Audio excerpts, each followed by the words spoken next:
What is going on, my fellow gel ballers? Today we're going to be breaking down the Azrael APS Raptor. This one here is one of the new glasses that have come in. It has full metal receiver.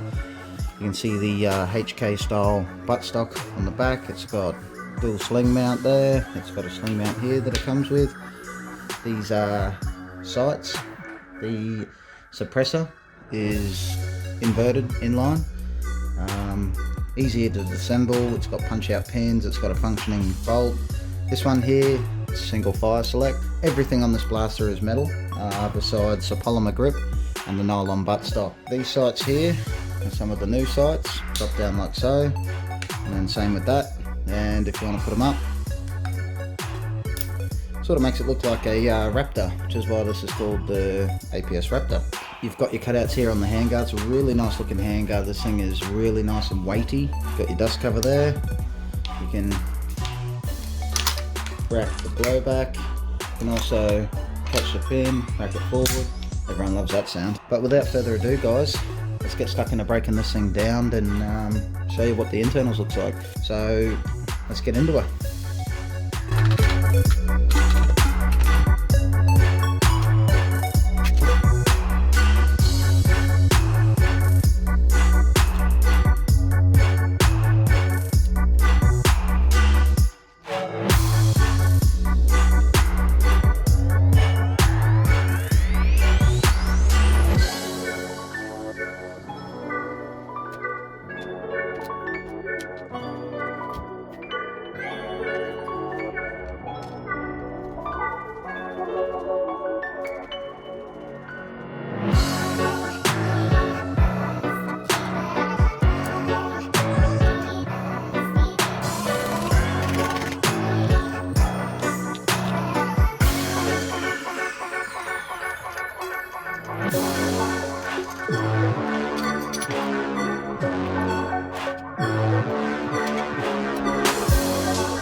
Guys, as we can see, classic APS style gearbox, bushings, full metal. I recommend running this thing on 11 volt or 7.4. Either one will handle nicely, being that it's a new silver-edge gearbox, so the revised version. So let's get stuck into it, guys.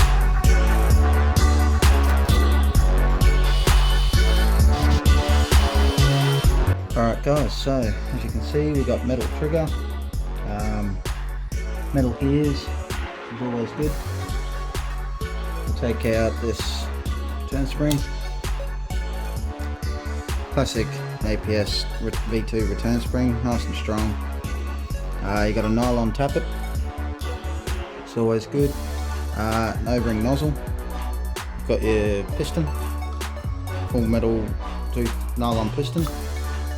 Stainless steel cylinder, this one is not running or ported, and bushings. Let's get this thing back together and slap her under a chrono.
Okay guys, so there you have it. There's a teardown and review of what this Azrael's APS Raptor is running internally. Like I said, full metal build. This thing is solid as a rock, and they're $6.49 from www.azraelsarmoury.com. If you want one, I highly suggest picking yourself one up. These things, they feel incredible. Once you hold one, you know exactly what I'm talking about. You can change O-ring over to, say, a green O-ring or a brown, and put bigger springs in, smaller springs, depending on what field you like to run at. So once again guys, thanks for watching, and if you like this video, remember to like, thumbs up and subscribe. Leave a comment down below on what sort of video you want to see me do next. There's a whole lot of videos coming up, whole lot of different ones, and the CO2 pistols are coming soon, which I'll have a video up on how to maintenance and service your CO2 pistol, how to keep it running clean. And once again, thanks guys, cheers.